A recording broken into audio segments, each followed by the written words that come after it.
Joining me to explain all, rather, is our European Affairs editor, Catherine Nicholson. Catherine, what's this story all about? Well, Nadia, you might have heard this story referred to as being a sausage war, but I can tell you and our viewers that it is about much more than sausages. We're talking about all kinds of goods. We're talking about a lot of food, in fact, dairy products, eggs, fish as well, that would be subject to new and more stringent checks under the full force of the Northern Ireland Protocol as it was drawn up by Boris Johnson, the UK Prime Minister, and the European Commission originally. So let's just take you back to the beginning a little bit to help explain this. Since January the 1st, the UK has been fully outside of the European Union. It's outside of its transition period and operating under new arrangements. That means as well new status for its products.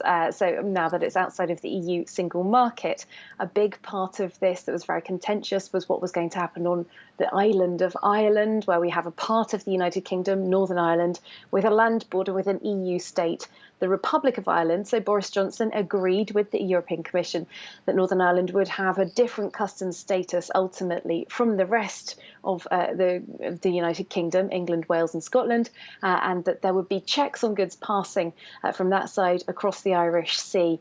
Ultimately. Now, there has been a grace period that was in place. The UK already angered the European Commission earlier in the year by unilaterally deciding that it was going to extend that grace period for a bit longer because of how onerous these checks are going to be. The UK said it needed more time. The European Commission wasn't very happy, started some legal proceedings in that instance back in the spring. And now we have David Frost, the UK minister who's in charge of all things Brexit, saying we're extending this again for an unspecified period of time in order to allow for talks with Brussels to continue on what's going to happen instead of this current arrangement. There had been some very real worries for a lot of people on the island of Ireland about potential shortages of food because of how heavy and onerous those checks on those products might have been. And Catherine, beyond that question of Northern Ireland, how could this decision impact UK and EU relations more widely?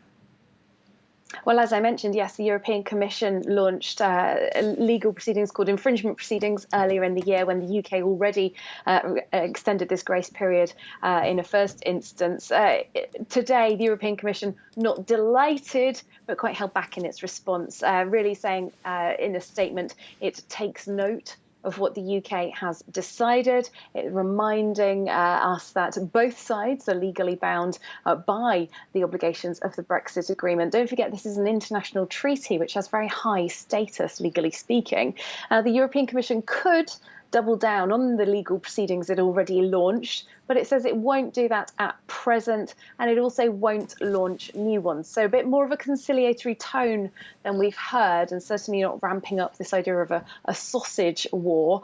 So they say talks on how to overhaul this Northern Ireland Protocol will continue on. They are clear on the European Commission side, however, that they're not going to renegotiate this protocol. And we're going to be seeing a little bit more movement on this later in the week. I expect the European Commission Vice President Maroš Šefčovič, he's in charge of Brexit things for the European Commission side. He's going to be in Northern Ireland this week. And so this really is not going to be the last that we'll be hearing of this. All right, Catherine Nicholson for us there, our European Affairs editor. Thanks very much indeed.